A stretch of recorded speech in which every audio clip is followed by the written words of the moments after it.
Jangan kada ingat, subscribe, like dan komen untuk info Banua, pengetahuan, budaya, seni dan sejarah Banua. Sejarah Panglima Batur, pahlawan Kesultanan Banjar yang mati di tiang gantungan. Batur bin Barui, lahir di Buntok Baru, Barito Utara, Kalimantan Tengah pada tahun 1852,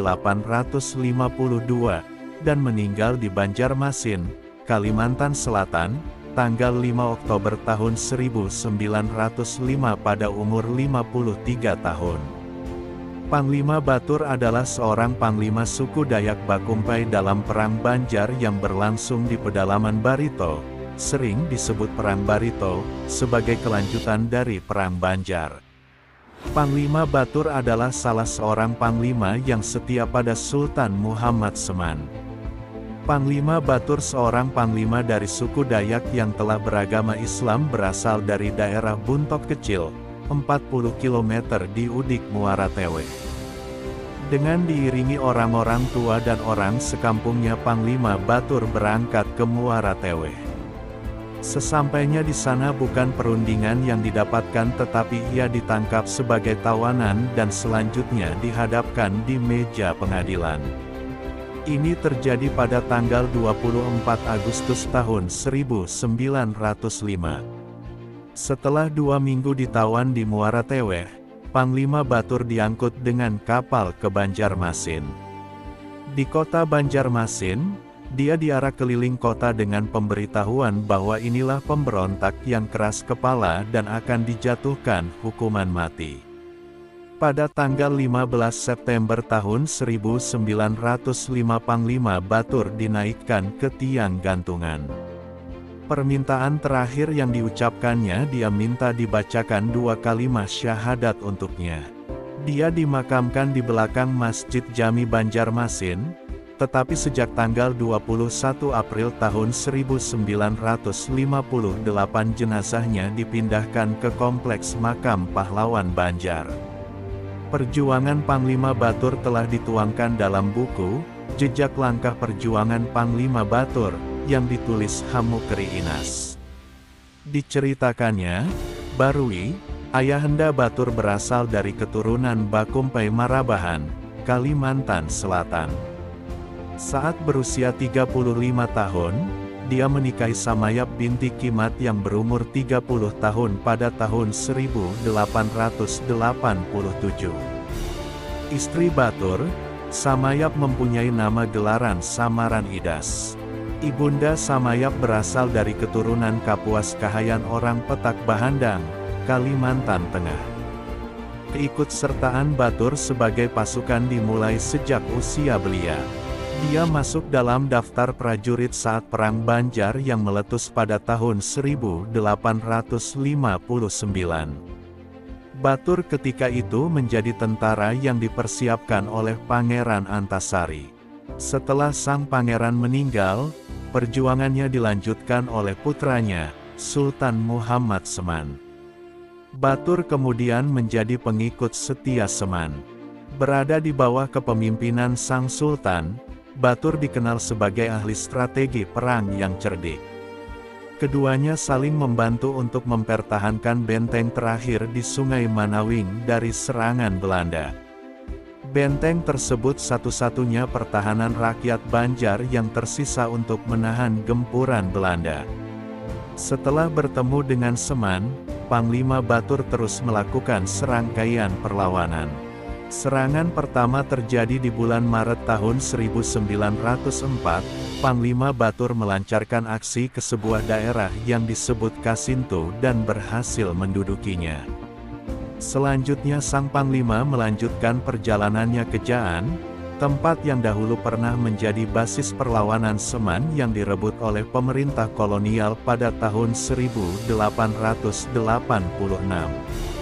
Panglima Batur juga berhasil merebut dan menghancurkan benteng Kuala Sirat.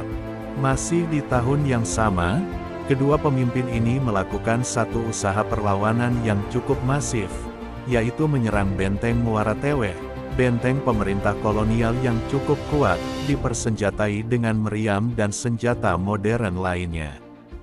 Atas serangkaian serangan tersebut pemerintah kolonial Belanda semakin serius mengadakan operasi militer dengan jumlah besar dengan pasukan khusus. Operasi ini ternyata membuahkan hasil. Pada tahun 1905 pemerintah kolonial Belanda berhasil mengepung pasukan Seman di Kalambara.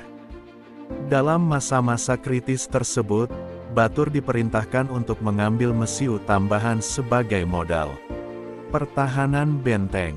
Kepergian Panglima Batur dimanfaatkan Belanda untuk menyerang benteng. Pasukan Belanda dipimpin Letnan Christoffel yang dikenal kejam dan berpengalaman dalam Perang Aceh menyerang benteng tersebut pada 1905. Serangan tersebut sangat dahsyat dan berakibat fatal. Kekuatan yang tak seimbang menyebabkan kerugian material dan korban jiwa.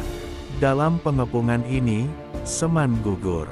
Tetapi perlawanan terus berlanjut di bawah kepemimpinan Batur. Pasca kematian Seman, beberapa pasukan perlawanan mulai goyah. Mereka mulai menarik diri dari pertempuran. Lain halnya dengan sang panglima yang terus melakukan penyerangan dan perlawanan meskipun dalam skala yang lebih kecil dari sebelumnya. Karena itu, pemerintah kolonial Belanda tidak tinggal diam dengan apa yang dilakukan oleh Panglima Batur.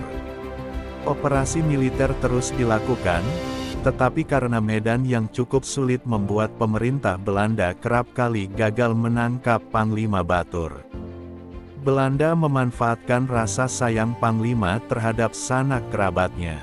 Pemerintah Belanda menawan satu daerah yang memiliki kekerabatan dengan Batur dan mengirimkan surat kepadanya agar segera menyerahkan diri.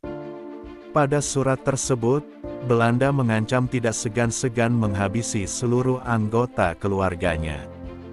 Dengan begitu akhirnya Panglima Batur menyerah dan ditangkap lalu dibawa ke Banjarmasin untuk diadili.